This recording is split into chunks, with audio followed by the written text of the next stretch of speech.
On doit sortir de cette ère où l'industrie c'est quelque chose d'opaque, quelque chose qu'on ne comprend pas.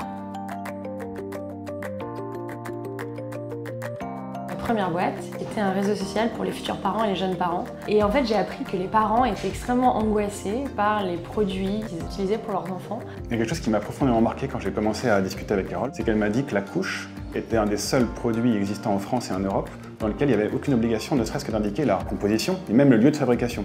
Alors c'est ce qu'on met sur les fesses de nos nourrissons.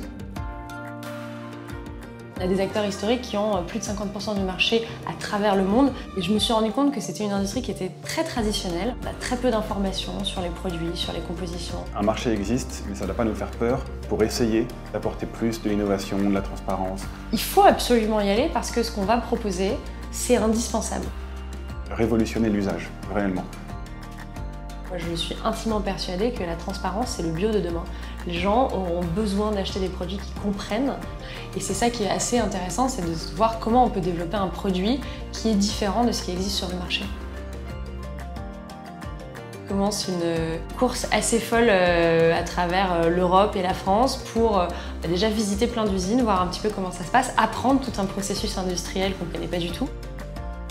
On rencontre un fabricant de couches dans les Vosges avec qui on s'entend très bien. Il nous regarde un petit peu comme des fous en se disant mais ils sont fous ces gamins, qu'est-ce qu'ils veulent faire? Et qui nous dit bon bah on va le faire mais c'est risqué quand même ce que vous faites.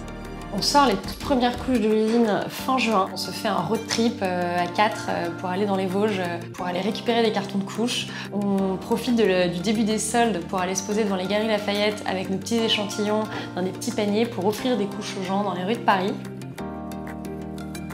On met en ligne notre site et là en fait se passe un truc auquel on s'attendait pas trop. Il y a 200 personnes qui commandent nos couches sur le premier mois et puis en septembre ils sont presque 1000.